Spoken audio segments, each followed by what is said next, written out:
Hello and welcome to an all-new episode of Anime Brain Freeze. We are your undead hosts. I am John.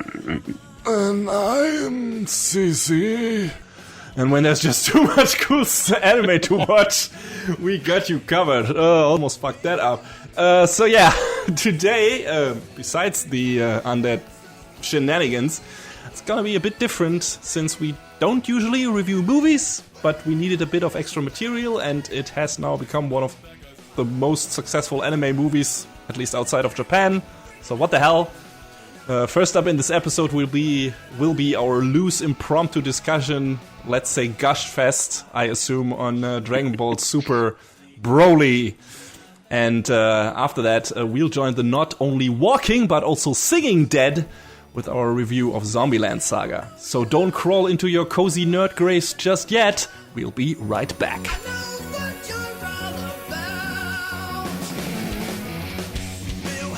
I don't know how long ago it was that they announced they would bring Broly back to the Dragon Ball universe and now make him canon.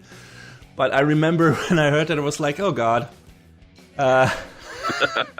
Because if you haven't seen the old movies that he starred in, which were like 3 Dragon Ball movies and which were not canon, like all the old Dragon Ball Z movies were not part of the main story. They were not cooked up by Akira Toriyama. He didn't really have a hand in them.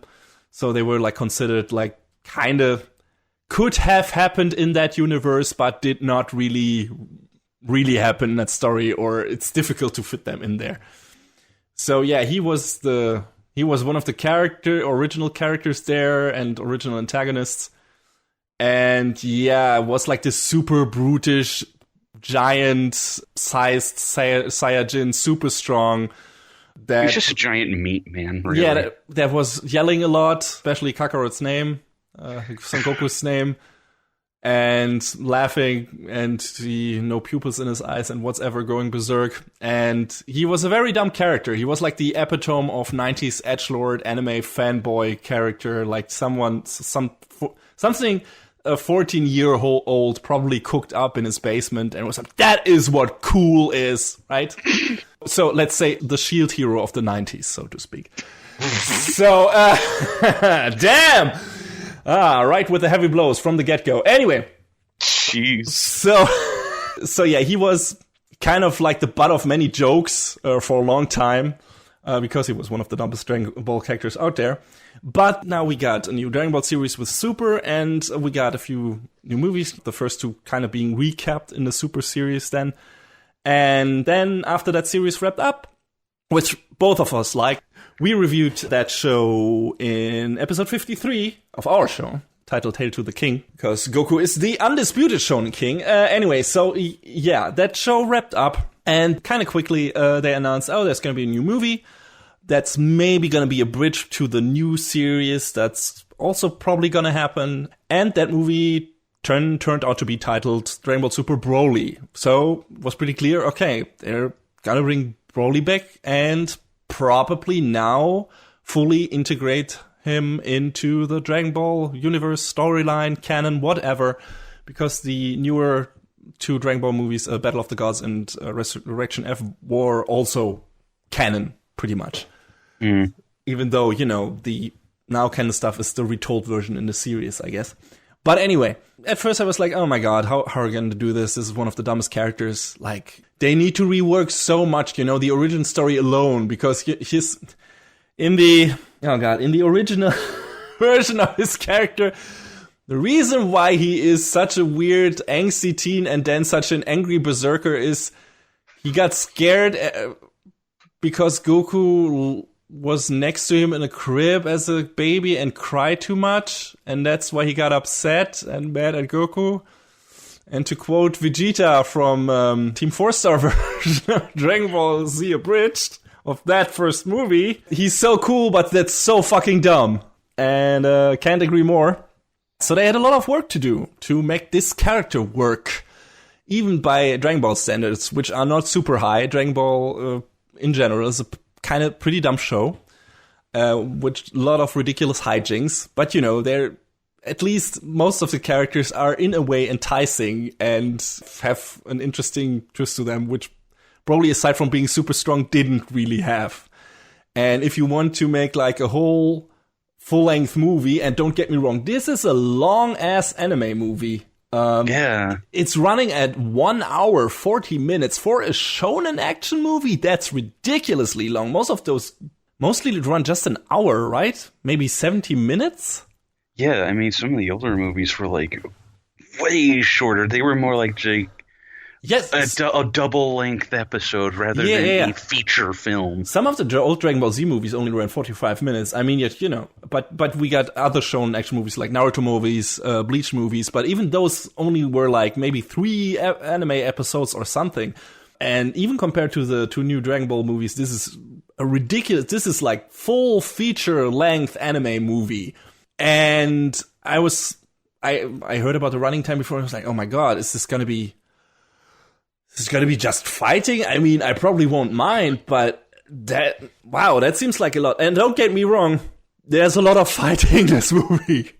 A ridiculous amount, even for Dragon Ball standards.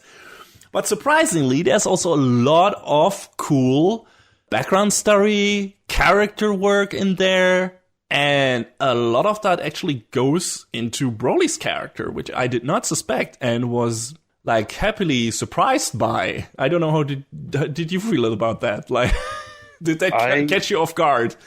Yeah, a little bit, because like you were saying, it's like, okay, they're gonna canonize Broly. What could they possibly do to take this giant meat man who just yells and throws his fists around angrily and, you know, make him interesting and, you know, bring him into the main story? And it's like, oh no, they actually did pretty good. I feel like they made him surprisingly a pretty sympathetic character too. Oh yeah, definitely. So yeah, let's get into the story of this movie. You can't spoil too much when it comes to Dragon Ball's story, because it's still, even the places they go, it's kind of basic. So I think we're gonna make this kind of a spoiler review. So if you don't want to know anything about this, maybe like I don't know. Listen only with one ear. I'll try to avoid the most heavy stuff, but I won't guarantee anything. So yeah, this starts out basically with a flashback to the time before planet Vegeta's destruction. So we see like the days of like just about the time that Frieza took command over from his dad, from King Cold. He's about to take over the army and gets introduced to the Saiyajins or Saiyans. I guess I should stick with the Americanized version, since we're an English language podcast. But yeah, so he's about to take over the reign, and yeah, it's kind of that time frame, and everyone who knows Dragon Ball knows what's gonna happen. You know what's looming on the horizon, like. As soon as he has full control and power, Frieza is, because he is not really fond of the Saiyans, and because he is kind of a bit afraid of them, that they might go like against them in full force at some point. You know, it's a mix of both. So he decides to annihilate them as long as he can. Yeah, so that's like looming on the horizon. Aside from that, life is still pretty nice on planet Vegeta. You see, I don't know how that was regarded by the most hardcore fans, but they walk a lot of the stuff back about the Saiyajins being like, in general, these super, like, warrior tribe asshole people, which they were kind of made out to be in original Dragon Ball Z, like from top to bottom, like only being in it for pride, glory, pretty much what Vegeta is when he gets introduced, right? Mm-hmm. And they kind of make them like these normal, kind of rough, but also pretty sympathetic people with normal lives in this. And we see Goku's parents. We see Bardock. We see his mom. I think for the first time. Have we seen Gina before? I think in one manga called like Dragon Ball Minus. Yes, that is. I think that is where they take a lot of this story from. Yeah. And what might also be where some people maybe have gripes with the story that is brought into the movie, because the origin story that Goku now has is closer to Superman than it was ever before. Yeah. I mean, it was already very close to Superman. But, you know, him being sent from a dying planet. In the origin story, he was sent much earlier to Earth than the destruction of the planet happened. He was sent there to take it over, to conquer it. And he, in his early days on Earth, he hit his head. And that's why he became a normal human being and, you know, actually grew up to like Earth and be a part of that, led a normal human life. And didn't even know that he was an alien until, you know, Dragon Ball Z happened. And in this, it's actually, Bardock has a very bad feeling about, or actually gets a clue that Frieza's planning to destroying the planet, and he decides, no, I'm going to send my child off into to a different planet to save him. And that's not how the original story worked. That's not even how it worked in the non-canon Bardock movie. I don't think so. I think Goku was already on Earth there, already sent there. So they walked that kind of back to make all the parties, or at least Goku's parents, more sympathetic and be like, you know, more human than these ruthless assholes who only care about fighting. That was fine with me. I don't know if other people had problem with them changing that, because I agree it's kind of a bit of a different thing and less cliched in the original version. But it's just more enticing to see Bardock be more of a cool badass than a downright asshole, I guess. Mm. And, you know, the rest of the Saiyans too, because all of them are just normal, maybe slightly barbaric, but, you know, normal warrior type people. I don't know, how did you feel about this version of Goku's origin story? I mean, you're right about it basically being for real Superman now. Mm-hmm. But I just liked it a bit more because of all the things you said, because it makes the Saiyans seem a bit more like, yeah, they were definitely under King Cole's and Frieza's heel probably a lot more fiercely than was originally shown in the older material. Mm. Also, I'm kind of glad Bardock wasn't as much of a precog as he was in the original movie, because I thought that was pretty dumb. I'm not gonna mince words. I thought that was dumb. Since you've come here to destroy us, now you're cursed to see your own destruction. Shut up. True. So I like this version now. I think it's cool. And I mean, not all of them are cool guys. King Vegeta is still a giant asshole. Even more so probably because children in on planet Vegeta are like born in these birthing pods, which is also pretty like the way they are born is like pretty close to how children are born in Man of Steel. I think even more Superman correlation here. And yeah, he goes up to the birthing pod of his son and says, "Oh, this is like, I'm glad he's such a strong warrior." And then it turns out there is a child with even stronger readings. And the scientists like initially believe that it's like a glitch because he's like too strong, and it, you know, his readings don't stay that high like all the way through the tests or something.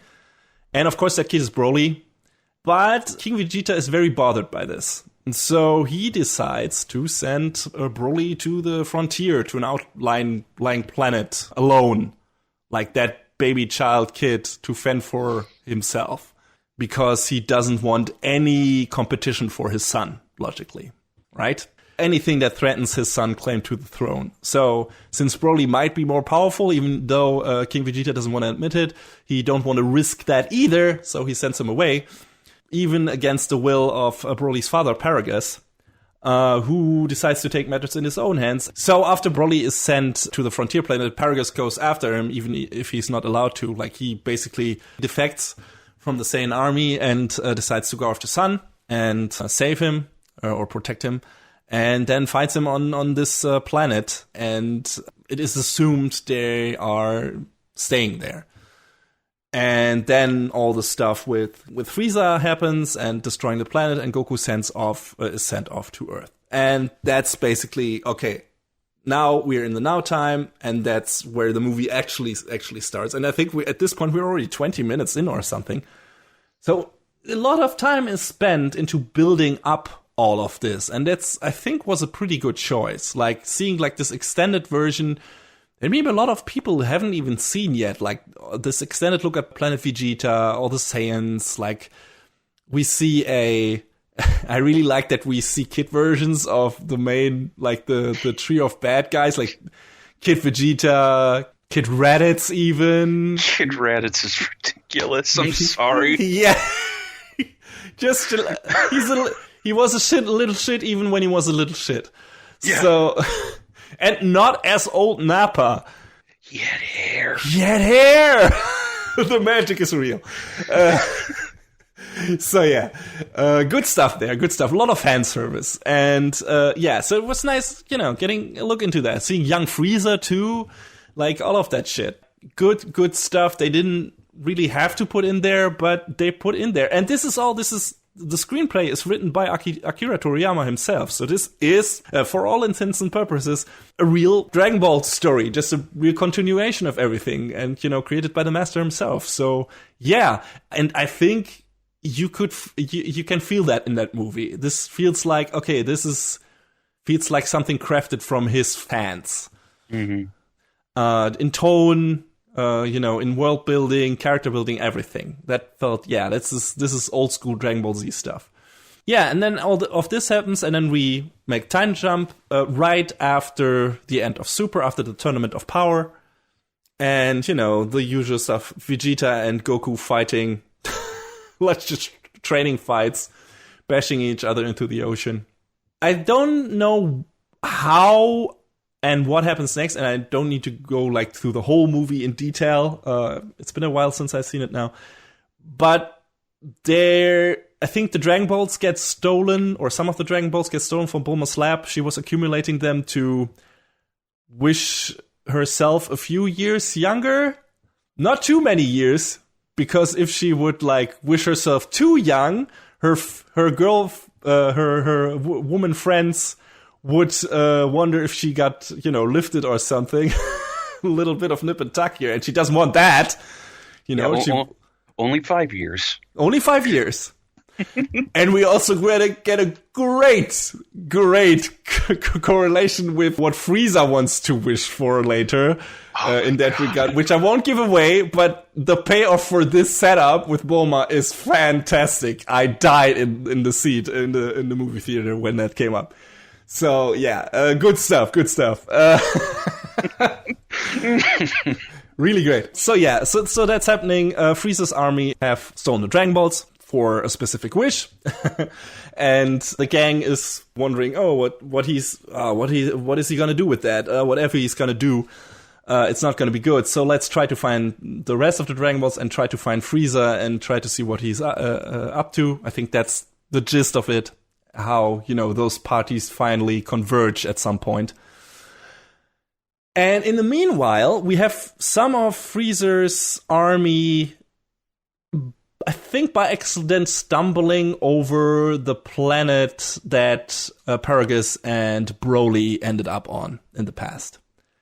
I don't know if they catch wind of a distress signal or just go there, happen to land there by chance, something like that. Anyway, but yeah, they get there and those two appear, and the two members from Frieza's army decide to bring them because they're Saiyans and everything. And Paragus is kind of a smooth talker, I guess, at least to some extent. So yeah, Broly has grown up to be a big man. Not as big as he's going to get later, but still big guy. And yeah, they said, okay, he's going to be a powerful addition to Frieza's army and everything. So these two new members, I haven't even mentioned their names yet, and they're two of the best new additions to this universe, in my opinion. Like Chilai and Lemo, I think. Was it Lemo or Lemo? Lemo. They are great. Chilai is like this spunky young woman, and Lemo is like this older. I mean, he's supposed to be old. He doesn't really look that old because he's an alien. He doesn't have gray hair or anything, but he's supposed to be like this veteran warrior in the Frieza army, I guess. But not really that powerful, so he has survived until now because he hasn't been sent into battle that much, I guess. But yeah, those two hang out together and like each other, and now they're picking up Paragus and Broly. Yeah, and then we get some introduction to them, and Broly trying to integrate with or interact with other people, which he apparently doesn't have much experience with, because the way he grew up was under the thumb of a very abusive father, as it turns out. Paragus is not a good guy, and he put a collar on Broly to control him, to control his power, and make him do things that Broly didn't want to do. And I was surprised to how, you already mentioned that before, how sympathetic Broly got, and how, like, sad they made his backstory with this. Like, it's not dumb anymore, it's genuinely sad. It's like, that you had a shitty life, man. Like, you could have ended up even worse. And he ended up, he's not like this weird, timid guy. He's in his normal form, he is kind of holding back and everything. But, he seems, from the get-go, he seems like maybe a bit, flustered and everything. And he doesn't talk much. But he seems like a genuinely good guy, like, who knows right from wrong and everything. And it's really great to see him interact and become friends with Chila and Limo. I really like those scenes. I think they were great. What did you think about them? Oh, I love them so much, especially when they sort of sneak Broly away from the mess hall, and they're giving him snacks, and he's drinking water for the first time. Oh my god!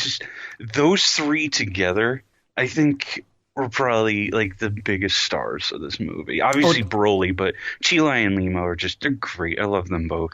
I would agree. I loved every scene that those three were in. I even wish that Chila and Limo would have played a bigger part in the final confrontation. I mean, they do play a part, but they take a bit of a backseat to all the fighting that's happening.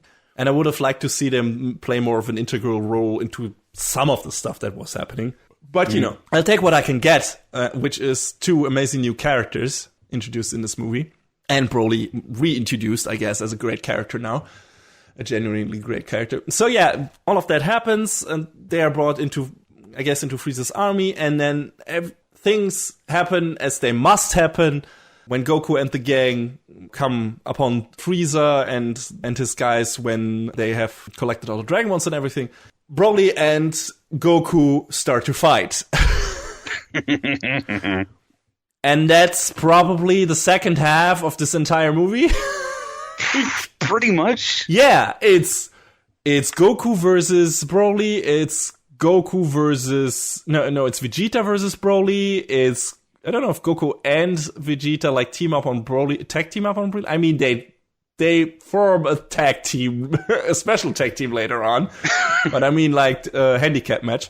There's a lot of fighting obviously in this movie. And this is the best Dragon Ball Z Super whatever has ever looked, in my opinion, in terms of fighting.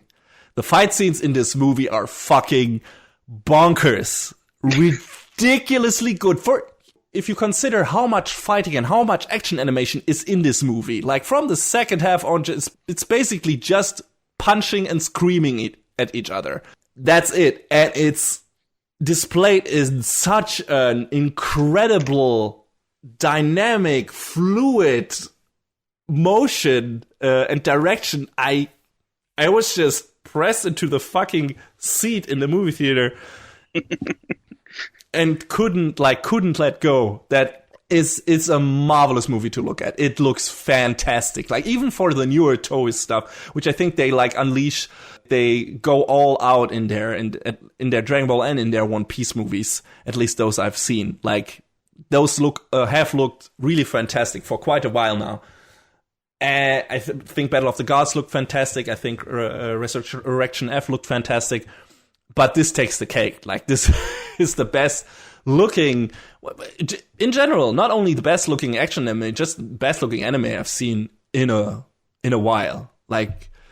They have what is a bit different about this one is that they chose a bit of a rougher character, a bit of a rougher drawing style in terms of character outlines. I'm not really sure what adjective I would use to describe the character designs. They're a bit more simplistic. That's a good word, I think. Yeah. But I think because of that, they're able to do more of the crazy shit that they did, but they still look really great. I think the new designs were really good. Yes, exactly. I wonder if they're going to take that over in the series in some way. But yeah, they seem more loose. They dismiss some of the line work in favor of fluid animation in certain parts. But the action is so dynamic that you never notice in a negative way. You notice that it's super fluid and looks amazing, but you don't notice that maybe some of the character lose a bit of detail, or at least not too much, that it becomes bothersome or something. And there are so many different... It's not like, okay, now we see the same angle of these people fighting each other every time.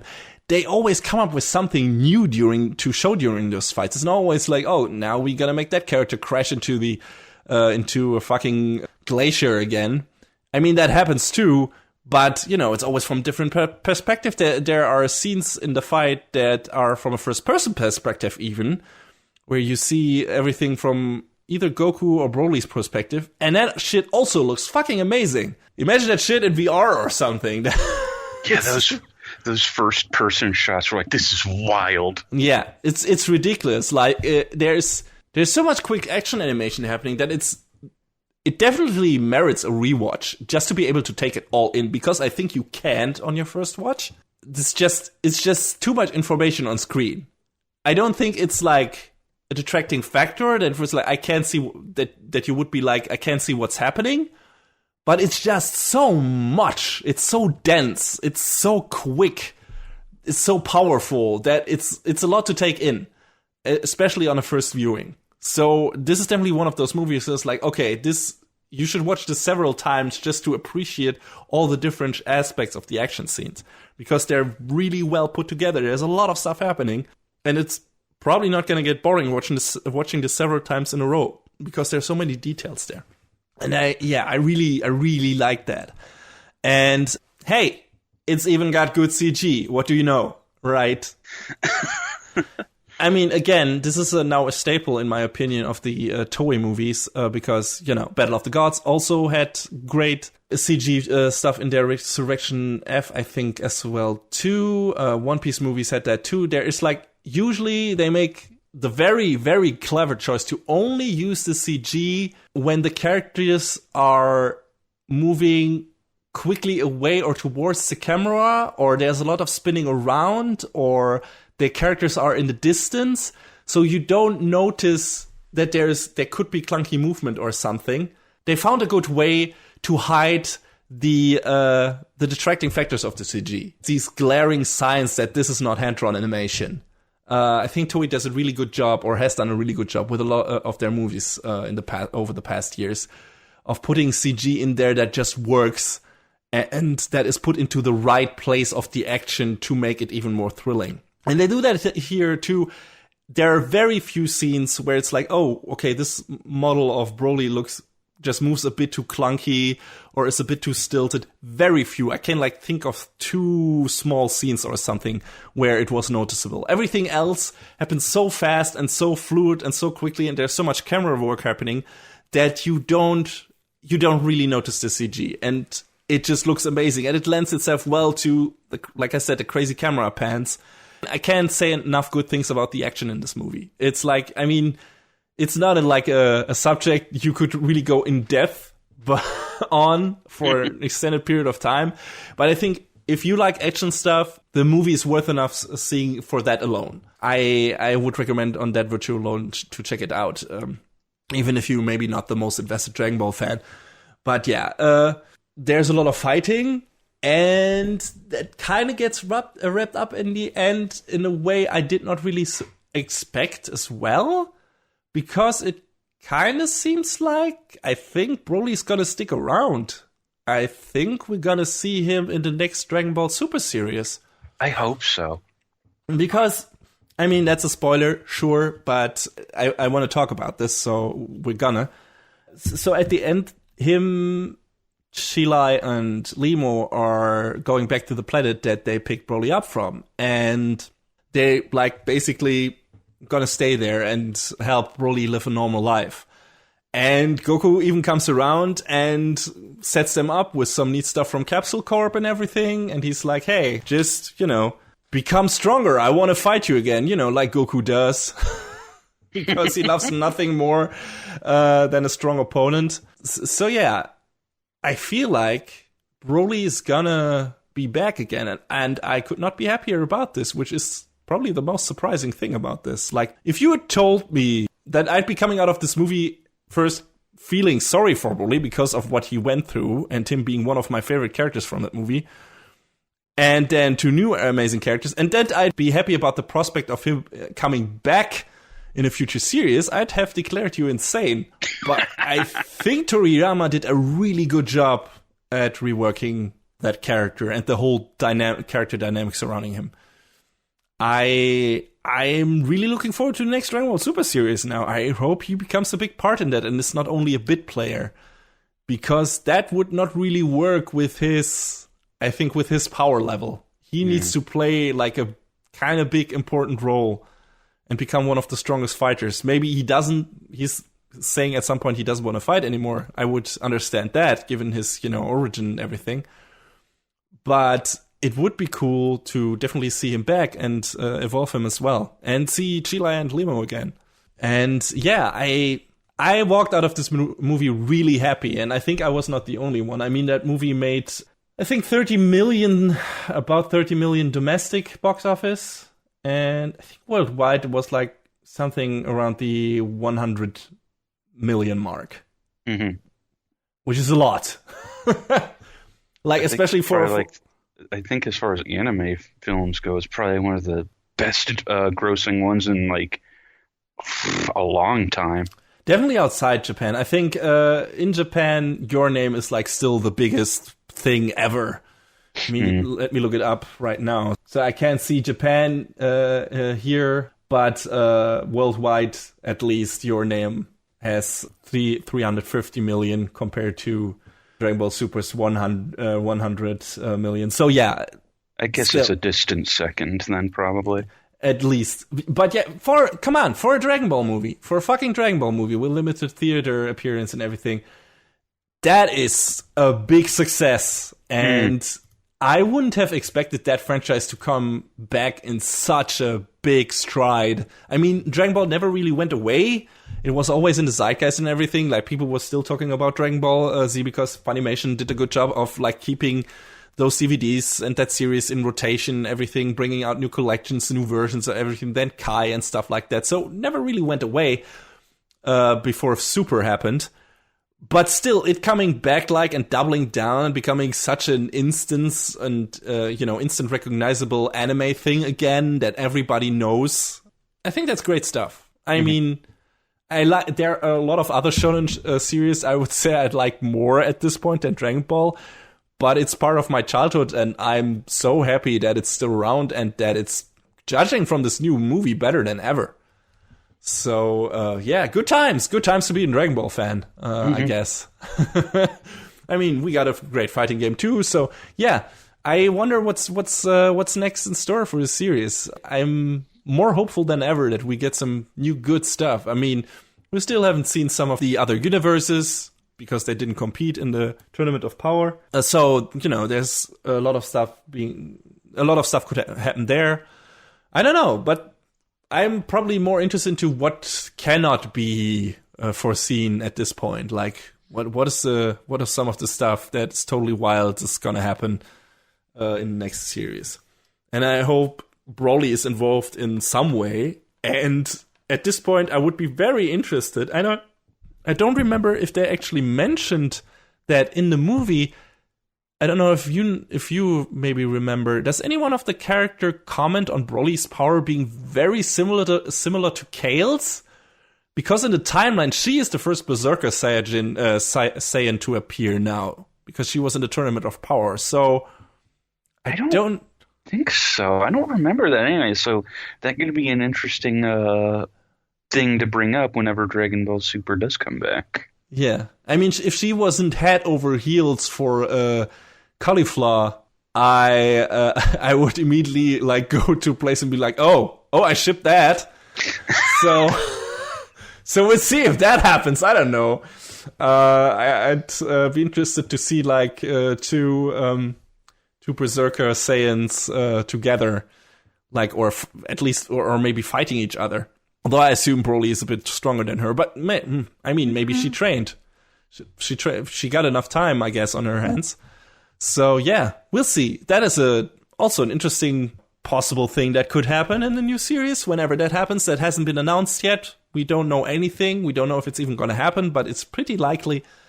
But yeah, right now, if you are in the mood for more Dragon Ball and you for some reason haven't seen the movies in theaters, check it out whenever it comes out on Blu-ray. Is it out on Blu-ray yet?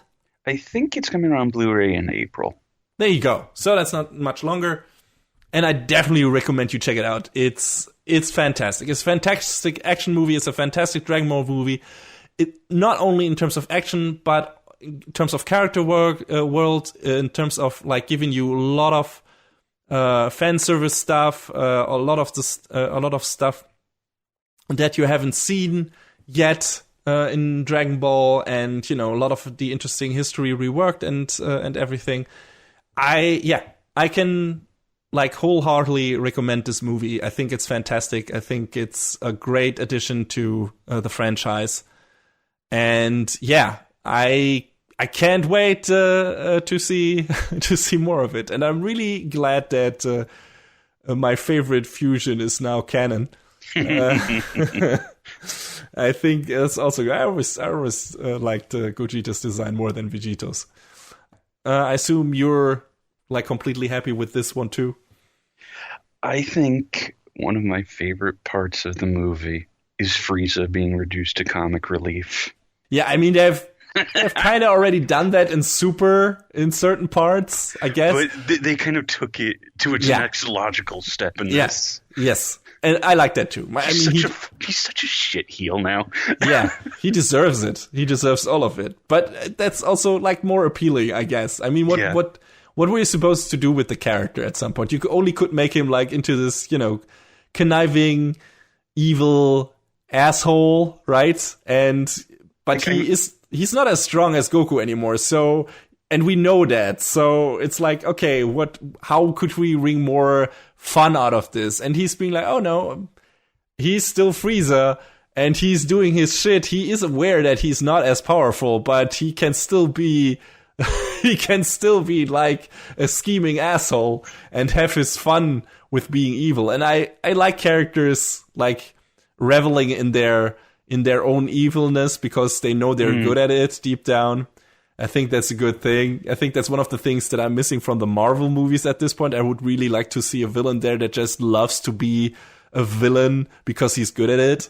And I think Frieza is really good at being a villain that when time's up, he gets his comeuppance. He gets fucking ground into the dust, but he always gets up and gets back up to his old tricks again, only to get punched in the face again. I mean, and I like the end of Super. He's basically like, dude, I'm just going to keep being evil. Like, I don't care that you don't. I know my motivations are evil. I'm not justifying them. I'm just being an asshole. It's like, okay, all right, you do you, man. Yes, exactly.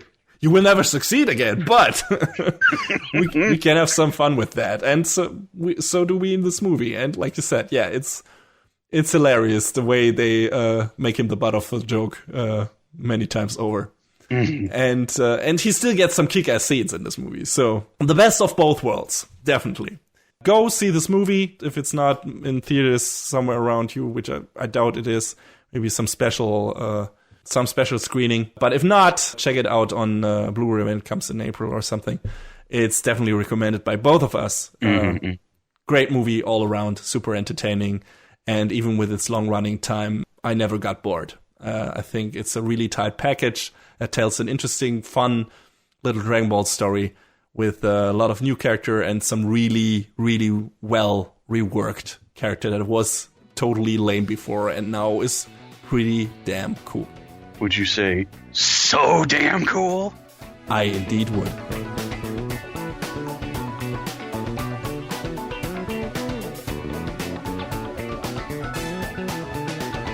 Sakura Minamoto is your average, everyday high school girl. She has her own personal problems, her own aspirations, and she decides to follow her dreams. When she wants to make a large change to her life, she decides she wants to become an idol, like the girls that she aspires to be like. After seeing them talk on TV and saying, they're doing this to make themselves and their fans happy, and they just want to put smiles on everyone's faces. She secures an audition with a talent agency, and she happily rushes out the door to go to her audition feeling positive about what's to come when she's run down by a truck and killed suddenly. 10 years later, she finds herself somehow still alive, but not quite what she was before. She's a zombie now, and surrounded by 6 other girls who are also zombies. And they have all been brought back by a mysterious man named Kotaro Tatsumi, who is seeking to create his own zombie idol group? Zydle. It works. Zydle group to save the Saga Prefecture in Japan with, just to reinvigorate and bring business and culture back to Saga with an idol group called Franshushu. And thus begins the Zombie Land Saga. Are we ever clued in how they, I feel like they stumble upon the name Franshushu, and I didn't quite get what that is a reference to. Is it Frankenstein and something else? Yeah, Franshushu sort of became a name that the girls sort of magicked up for themselves after Kotaro came up with the names Death Musume and Green Face. Oh, right. Good names. They wanted to have not always a new name. I get it. Yeah, so they sort of put their heads together and came up with that name, and I think... Hey, I prefer Death Musume. Sorry. Of course you would. Of course you would. You're the metal guy. Yeah, that's why I like the first episode the best. Oh, man. This show, everyone went into the show not knowing what the hell to expect because the preview videos were all incredibly vague. All of the overviews and, the initial impressions were just like, oh, Zombie Land Saga has a 93% approval rating. By who? And by what? And they kept wrapping it in this mystique, especially when one of the PVs was Kotaro's voice actor, Mamoru Miyano, just in his character's costume, trying to sell you on the vague idea that this show was built on. That it's still no one had any goddamn clue what it was going to be. So we go into the first episode, and in the first 5 minutes, your main character, boom, dead. Mm-hmm. Oh, it happens very quickly, and it definitely sets the tone for the rest of the show because it's bonkers. It's bonkers. It sort of goes to this place with a lot of dark humor because, the girls are all zombies. They're already dead. That's the point. That's the joke. No one gets the joke, but that's the joke. Yeah. What's interesting is about them, besides the characters themselves, is that they are all from different time periods. It's not like they're all from our current time. Like I think Junko is an idol from the 90s? Or even before that? From the 80s, I believe. That's when her rise to stardom was. Yeah. And then we got Ai Mizuno, who was a pretty current one, as we learn later. And we got even some who are not necessarily like idols. I mean, a form of idol, maybe in their time. We have like this courtesan, this geisha lady. I forgot what her name was. Oh, Yugiri. Yes. We got her, and we got the biker chick Saki, who becomes the lead of the group. She's great. Yes. And I really liked her episode. I thought that was great. The exclamation mark, question mark episode where where everyone looks annoyed into the camera and everyone's taking like 2 steps back. Great, because she was like in a girl motorcycle gang as a teen, and then died in a fitting way. But all of these are basically just forced in a way by fucking Kotaro, Natsu Kotaro, into like becoming this idol group, even if they don't necessarily match up together in the beginning. There's this one girl around that's still like acting very zombie-like, and we have no idea, even at the end of the series, what her deal is. Yeah, I mean, there's maybe 3 or 4 characters that we don't really get a good idea of who they are in the runtime of the show. When season 2? That's still something to look forward to. We need to know what's up with Tai. We need to know what's up with Yugiri, was her name? Mm-hmm. Without saying anything, I think we kind of have an idea of what might be Kotaro's deal. But it is not elaborated on. It's there to plant the seed in your head. Oh, it's this. Wait, you can't just leave us on that note. They drop a pretty clear hint, like right in the final episode, that makes you immediately understand why he does what he does, or it would make sense if it's true who we suspect that he is. Because it's linked to the background story of one of the other characters, and it makes sense in regards to how he acts toward her and everything. So I think it's a pretty safe bet to say who he is, which we don't want to say here. But I would be surprised if it turns out to be something else. I mean, show can always throw you for a loop if it wants to, but. I think it's pretty clear, and I think it would be great if it was that, because it makes thematical sense. So, how is this show, the series structured, John? Like in terms of story and everything? It's definitely like an episodical type thing. It's something a little different each week. I felt like, especially since they sort of started off each week exploring a different genre of music.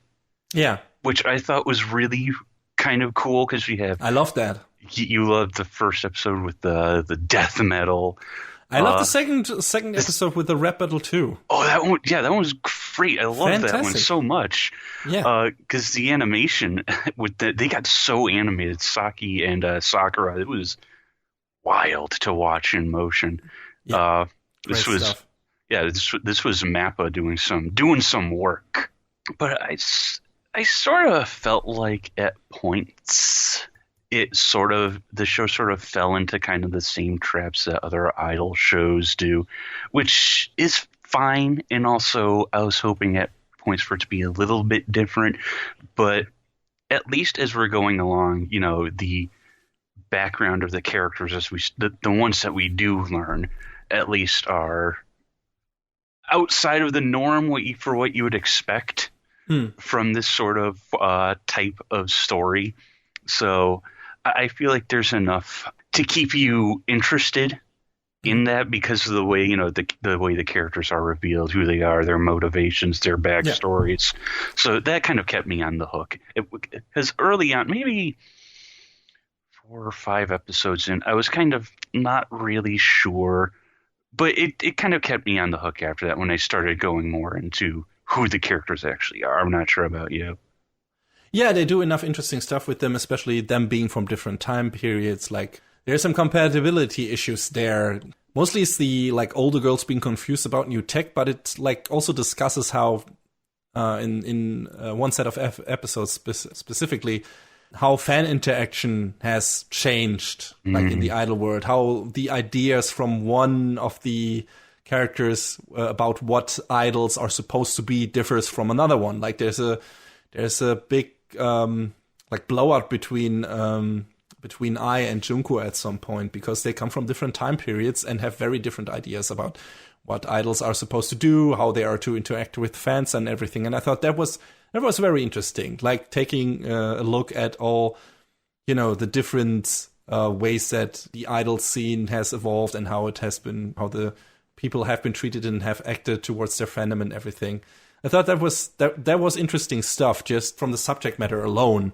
But the problem I had with this, the first 2 episodes made this show out to be like it was going into the direction of maybe something like Girlish Number, being like this biting satire, maybe more mean-spirited.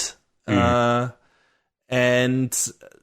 then it kind of becomes, like you said, this standard, hey, if we all pull ourselves together, if we all work together, if we are all friends, if we do our best, we can make this happen, and we can make everyone believe in our dream and everyone believe in their dreams, and yada, yada, yada. The old shtick, idols are the personification of dreams and can make people believe into something greater and all that, right? And I feel like, compared to what the show was setting up in the beginning, especially with the zombie-themed stuff, like, hey, idols, zombies, get it? The subtext that is not subtext anymore. I feel like that in the beginning doesn't really work with how the show is acting in the later parts, which is from a biting satire. It turns more into this love letter to idol stuff, and like completely goes away from criticizing maybe the shitty way idols are treated in this business. And I think that is a rotten business, and that has been talked about a lot. Like the idol world is not a nice world, it's not a good world, it's very, very tough and very cruel, and a lot of the girls are treated very shittily, and it's not a good place to be in certain parts, depending on when you start, where you start, whatever. It's a very competitive field and everything, and it feels like this. And I was hoping the show would go more into that. Judging from the first 2 episodes, I was getting that impression, and then the show just turns into something that is like, no, this is an idol is something greater, something angelic even, that you should aspire to, and if you really want to, you can do it, and everything like that. And I don't know, I think those 2 parts didn't really gel with each other so much. Yeah. That was probably one of the things that disappointed me about the show. Like, I was hoping it to be more like all of the episodes being more in line with what the first 2 episodes set up to be. And don't get me wrong, there's still a lot of jokes in there that make great use of the idol tropes and like turn them around and on their heads and everything. And, the shitty manager, Kotaro, is in his behavior a shitty manager, and he is often, luckily enough, also the butt of the joke. And like you also said, Miyano is great in this, even though his shtick can get a bit annoying after a while, especially if you watch several episodes in a row, like him going over the top the entire time with his performance. It's great to look at, it's fun, and he at least made me chuckle once in every episode, or even laugh out loud, because he says something so fucking ludicrous and acted so weirdly in a certain part that it was just so out there that I just couldn't do anything else but laugh at it. But him screaming at the girls so much and all the time, and yelling dumb catchphrases and all that shit, it can get, especially if you watch several episodes in a row, if you binge that stuff, it can maybe get a bit grating. So I would say consume that show in an episodic matter, maybe on a weekly basis. Like John said, that's kind of what it is doing anyway. That's kind of what it becomes in the middle. Yeah.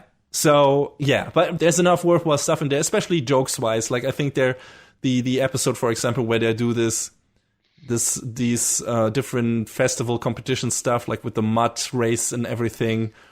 There's so many funny, like, little visual gags in that episode. Like, the frames can be very dense. I mean, we just talked about Dragon Ball Super, Broly having very dense action scenes. This show can have very dense gag-related scenes, where a lot of funny little quirky things happen in one frame that you don't necessarily all grasp at the first viewing. So again, the show also maybe merits a rewatch in that regard, because there are a lot of little gags on the side that you might not notice on your first way through. And I think that is to be appreciated. There was a lot of work going into those scene compositions and making those, putting a lot of extra gags in there that didn't have to be in there. And I think a lot of them work. I think you have probably some of those as well that you really liked. Oh, yeah. Like you brought up the mud one, and that reminded me of they go to wash themselves off, but their makeup that hides the fact that they're zombies goes away, so they immediately just jump right back into the mud, and it's like, well, I guess you're right back where you started. Yeah. And there's like on the side, there's this thing happening with one of the elders talking to one of the jurors and everything, and I don't know, there are a lot of little quirky, funny things. Or one of my favorite gags is probably where they try to get some votes from the elder crowd of Saga, and they do this classic dance with them. It's all these elderly people who are like very bent over and stuff like that, and really, really old and not steady on their feet. And then the music starts, and they go all out, and the girls are like, "Holy shit, those guys are energetic as fuck! What the hell?" That was a great scene. Like, there are a lot of good gags in the show. Just if you want to go into the show and expect some good jokes, you will get that at least, aside from some great musical performances. But I think the musical performances are also where some of the show falls flat. Like John already mentioned, like the first two episodes had these outstanding 2D, traditionally animated concert scenes that look really good. One is a metal concert, and one is a rap battle. And MAPPA animated the fuck out of those. They look fantastic. And there are a couple of those during the course of the shows again as well, a bit on the shorter side, but I think the one where the Lily, the smallest, youngest member, if you can say that about a zombie, of the group, is singing a song for her father. That's great. That's well animated. And I think Saki's concert in her character episode was also really well animated. Every other concert, after they go back to doing basically normal idol concert stuff, is 3D. And the 3D stuff does not look good. Like, not at all, in my opinion. I don't know how it stacks up to stuff like Love Life, that is also in CG. See, when they first showed that off, I was like, okay, all right. I think I see what you're doing here. I think you're just taking the piss out of Love Live, because they use a ton of CG. And in the first series, it don't look good. It got conserved, and I remember I brought this up because I looked back and did sort of a brief retrospective on it when I talked about Sunshine, because the CG in Sunshine is like head and shoulders above that in the original series.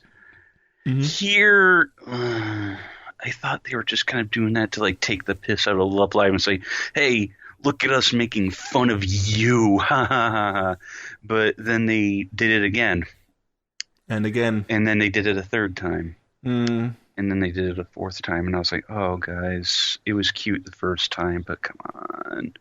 And I don't think I think it's not about taking the piss out of Love Live anymore. Because, if they've done it in certain scenes and kept like the 2D animation for the big emotional climaxes of the show, I was like, oh, okay, that's what this was about. Or they wanted to save a bit of money for the important stuff.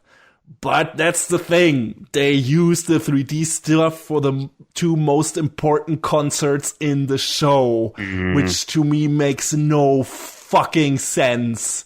The two biggest emotional climaxes in the show are the concert at Saga Rock and the final concert in the I forgot what the location was called, but it's like the school's sports hall, whatever, where they play in front of 500 people. And the Saga Rock stuff is very important character-wise because it's like the culmination of Junko's and Ai's storyline. For Junko, because she has come to grips with the idol scene having evolved and the attitude towards fans and everything having evolved. And she is initially not fine with that and not sure if she wants to stay an idol. And I has, a bit of stage fright because this is an open air concert, and boy, did she die a metal way. Yeah. Holy shit. Like, I think it's really grim, but they also, they take it so serious that it's kind of hilarious, like, the way she died. Even though it's one of probably the most grim death in the show. Mm-hmm. And they show it in explicit detail and are like, ooh, Jesus, I can understand why you would be afraid to go out there again. So yeah, and those two in that concert, find together again and become friends again and overcome their fears and everything. So this should have been a very important, emotionally engaging, visual stunning performance. And then we get this fucking weird stilted anime girls puppets on strings CG, and it's rough. I don't know. Yeah, I don't know how you felt about it, but it took me completely out of the fucking series and out of the moment. I was ready to be with these girls, be like, hey, this is great. Okay, now you show your big performance, you show what you got, and then we get this fucking jank-ass CG, and I'm out. I'm fucking out. It's like, God damn it, why did you ruin this? And that's the weird thing. After that, we get two smaller concerts with the great looking 2D animation.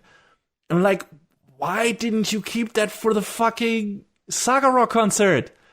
What the hell? That is more important.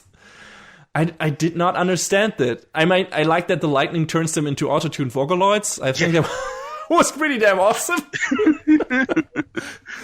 But still, it's like, God, why for that? Why not keep the great animation for those important moments? I'd say, I don't know if the budget was running dry, but they had Cygames bankrolling this, so... I don't think it was. I think if the budget was running dry, they would have used that CG, or it would have made more sense to use that CG on the lesser important episodes. Mm. But if you have... Okay, if you don't want to do it as Saga Rock concert, in the final concert of the show, that is definitely about all of the girls coming together, overcoming all the odds, overcoming the bad luck that has been haunting a certain character from the beginning. Okay, you go all out, you take out all the stops, you unleash your fucking biggest animation potential, you put your lead animators on this, put keyframes, everything in there, all of the stuff, right? Go full Sakuga. And they don't do that in the final concert. They go to CG again, which I don't understand. You wouldn't do that if your budget were running small. You would save the budget before this happens. All the other anime do that. If you got an anime that runs on a tight budget, the first episode that needs to rope the people in is well animated, and the last episode. Mm. Because those are your showstopper episodes. Those are your exclamation marks. And they don't do that here. And I wonder why. I genuinely wonder why. It's okay, did you want those fancy camera pans in there? Did you want to have the fancy lighting in there? Do you want to have a more synced up choreography that maybe would have not been so easy in 2D animation or something like that? But I don't quite get it. I genuinely get the feeling that they thought this looked good and would have looked better this way as a final climactic moment than if they used 2D animation. And that's just a fucking misguided outlook on the whole thing, in my opinion. I don't get it. I really definitely agree, man. Yeah, it's fucking weird. It's fucking weird. And I know some of you out there are probably like, oh, look, Old Man CC is yelling at the CG cloud again. Look, if that design choice doesn't bother you, great. If the emotional climaxes of the show work for you regardless, fantastic. I'm happy for you. I really am. But I can only judge the show from my perspective, and every time that janky-ass, dead-eyed, still-to-3D models appear on screen, they just pull me out of the show completely. And for a show that banks so heavily on you being enthralled and gobbled up by that vortex of music and emotion, that's the shit that is the deal breaker and makes the whole thing fall apart, in my opinion. it doesn't make it fall completely apart. That would be ridiculous. There's too much good character stuff in here. There's too much good jokes in here and too much concepts that are really well animated. But it's like, hey, these are your hallmark moments. These are your big, important emotional moments. Make them look good. Make them look the best the show can look. And they didn't do that. And that was kind of a bummer to me. One of the biggest detractors from the show, aside from the thing that I expected this to be something else. But, that maybe I misread some of the parts in the first 2 episodes, and that's how it turns out. And that's the smaller part. The bigger part is, hey, I was still, despite this being more of a love letter to idol stuff, and I'm not big into idol anime, I was in with the series in terms of the characters and everything. I like the characters and all of the stuff. But using that shitty CG in the most important concerts, I could not deal with that. I thought that was a bad choice, a really bad choice in an otherwise pretty good production. I wonder, did the emotional moments still work for you regardless? I mean, you had to deal with crappy idol CG before, so maybe you could look past that. Gee, thanks. I mean, I feel like for the most part it still did, but I mean, there was one of the characters in particular, I'm gonna have to try and talk around this as much as I can, who had probably one of the most interesting backgrounds, but her death was just the weirdest. I sort of get it, but at the same time, it seemed like they were sort of playing it for laughs when. Oh, I know which one you're talking about. Yeah, okay. When he really shouldn't be. Yeah. But, I don't know. Otherwise, maybe I'm just a simple kind of fool, but I still enjoyed the rest of the show for the most part, and the awful CG notwithstanding, but Yeah, and I think we can talk about that character. We don't need to talk about the death in detail or anything, but I think she's an interesting character. We're talking about Lily, right? Mm-hmm. Right. So Lily is an interesting character because she's a trans girl, not woman at this point. She's openly was a boy or born as Masao. I think it's later revealed was her identity, and she didn't want to be a boy. She wanted to be a girl, and always felt like that, and didn't. That's one of the reasons why she is happy to be a zombie, because now she gets to be a young girl all the time, and one of her most daring, and that's what John is talking about in terms of them playing that for laughs. One of the thing that drives her over the edge as a still living girl is her growing a beard and leg hair, and her having to face the reality of her body not wanting to be what she feels she is deep inside. And that's kind of driving her into a bad place, kind of.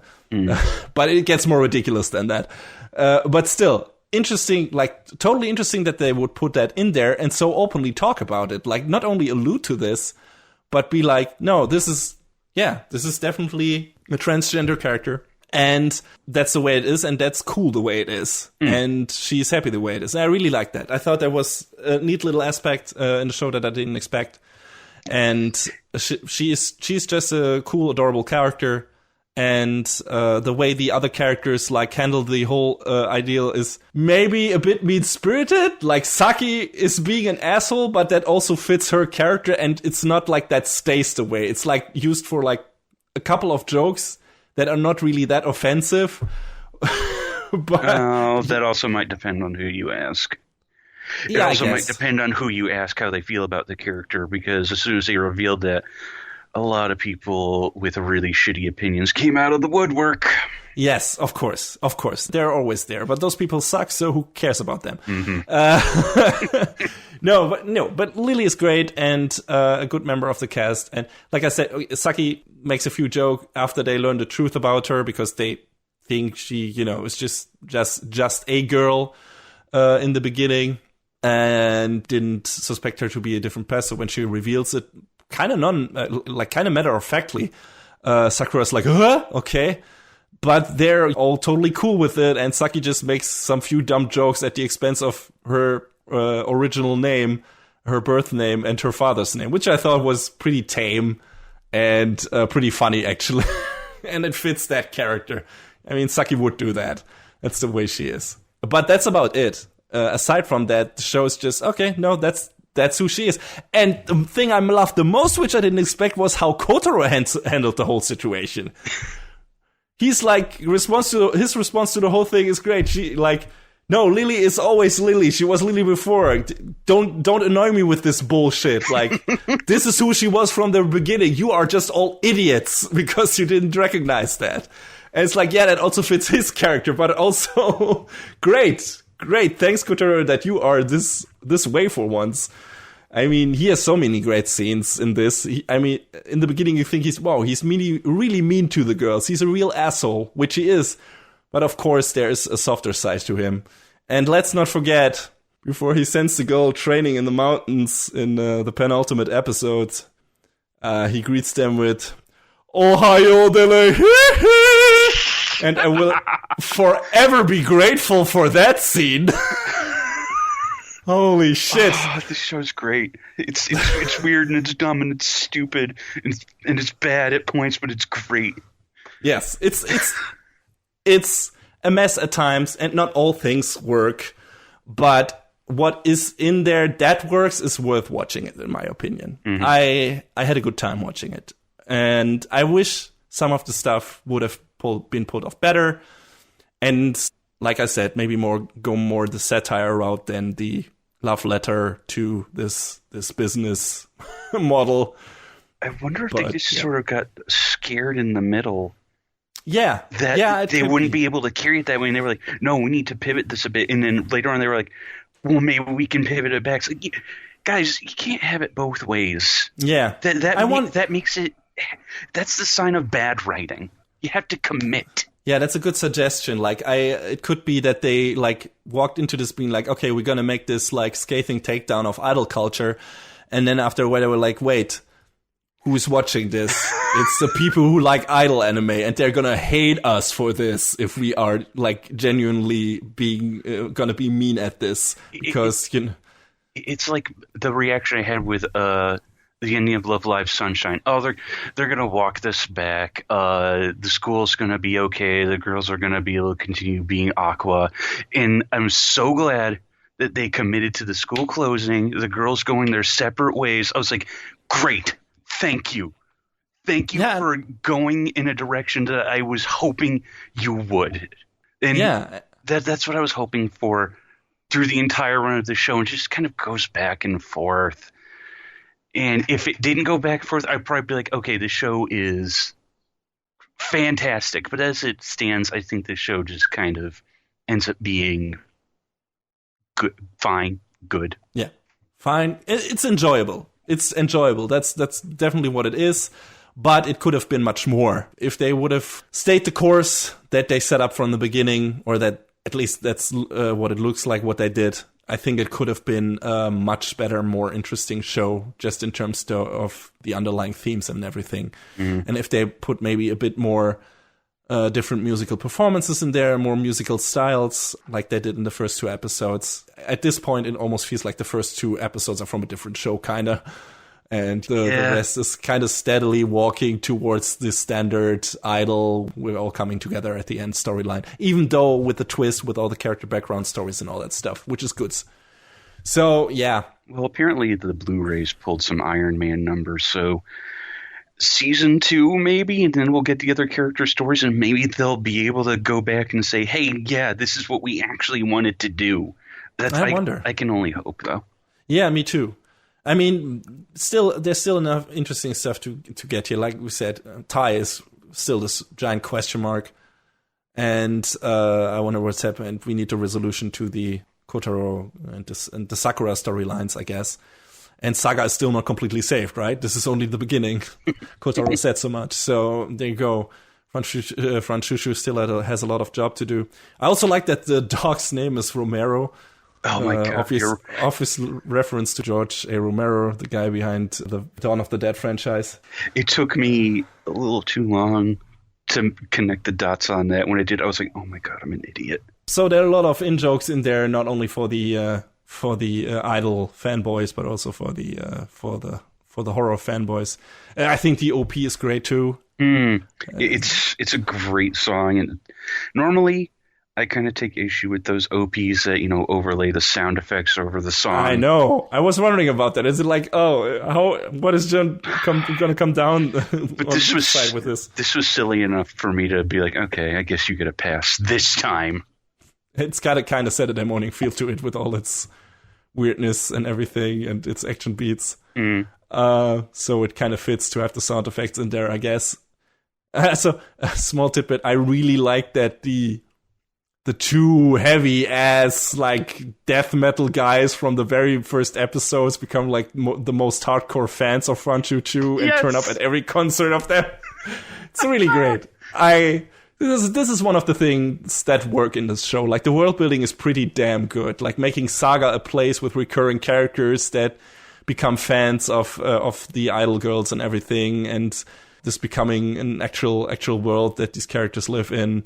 And the stupid ass, dumb ass cop is always a funny returning character who's really bad at his job. Lot of fun stuff in there in regards to world building and character work. So, like we said, even if a lot of the stuff in the show doesn't work, or falls a bit flat, or they could have done more with that, there's enough in this show that is worth a watch, that is enjoyable, sometimes genuinely thoughtful and good, and has at least a few interesting things to say about how maybe the people who work in this business approach it from a different perspective. And I think, at least in that regard, it's definitely worth checking out if you're not like completely averse to the whole idea of an idol anime, which I wasn't like, oh god, I hate idol anime, but it definitely is not my cup of tea. So I wonder if I would have stuck with the show if the first 2 episodes weren't what they were, or wouldn't have been what they were. But that's how the show pulled me in, and then I found enough in the show where it's like, oh, okay, yeah, I'm going to keep watching this, even though this is not exactly what I hope it would be, and the production is not always like up to par. The characters are fun enough, the story is fun enough, all of that. Miyano is most of the time very enjoyable. He's crazy. Yeah, definitely. He's the most crazy horror guy in this. But yeah, I wonder where they go with his character too, if we get a second season. So, can't pull that shit forever, especially if his origin is revealed. But yeah, I guess that's why he's wearing the sunglasses all the time. So we're certain someone doesn't recognize him. Probably, I assume. We'll see. And he's also 10 years older at that point, so. Yeah, true. But still, he might get recognized. If he didn't wear his sunglasses. But yeah, we'll see. I'm still looking forward to. I would definitely check out a second season of this, just to see where those characters are going. I mean, they got a lot of characters covered now, and I wonder how much they would do with the characters that already got their background story now. If they would even do even more with them at all. And if they don't, if it's just, the second season consists of them just going from bigger concert to bigger concert, that probably wouldn't be enough to keep me engaged. But if they do enough with the background story for Sakura, with the background story for Kotaro, for Tai, for Yugiri, whatever, and put some more crazy horror fantasy stuff in there.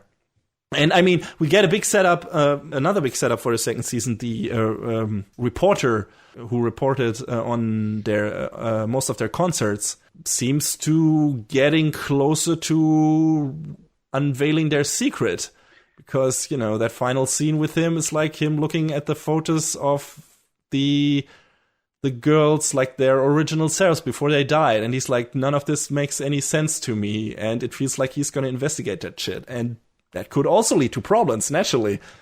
So yeah, there's lots of interesting loose threads dangling in front of our faces for the second season. I think one of the other ones is, how did Kotaro magic these girls back to unlife, as it were?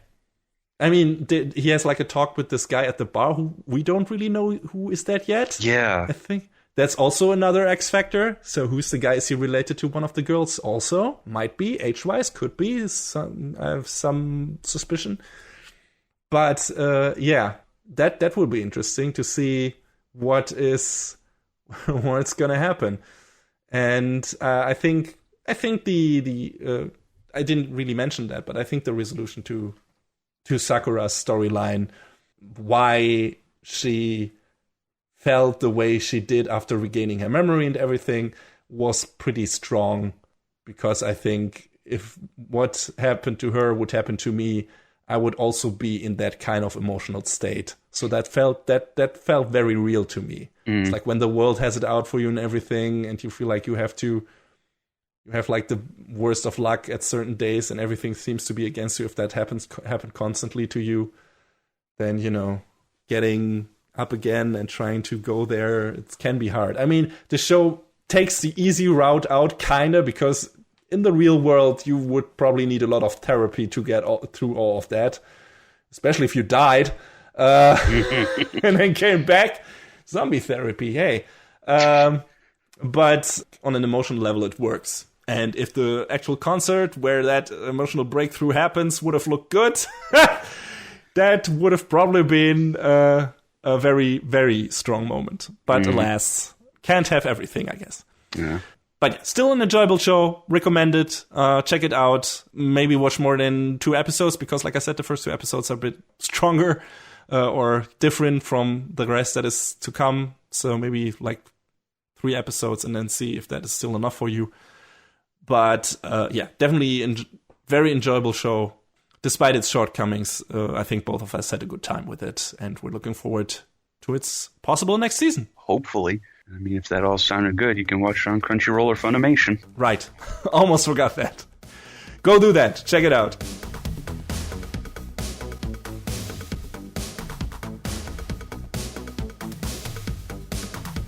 And that is a wrap on the 69th episode of Anime Brain Freeze. All the music in our show is from the Double Dragon Neon soundtrack by the amazing Jake Kaufman. Please go to virt.bandcamp.com and check out his awesome work. Our show is available on most of the popular podcast services, but it's always worth visiting animebrainfreeze.com for a review index and some interesting articles linked in our episode release posts. Follow us on Twitter @AnyBrainFreeze. We tweet regular updates and fun anime-related stuff there. Leave us comments and questions on Facebook and our YouTube channel, or send an email to animebrainfreeze@gmail.com. We would love to read your feedback. Thanks for tuning in. We hope you had a good time. And please join us again on our next show. Macht's gut! See you next time. Next time on Anime Brain Freeze. A story of romantic self-discovery for one girl and the friends who surround her. And then we ninja in the night.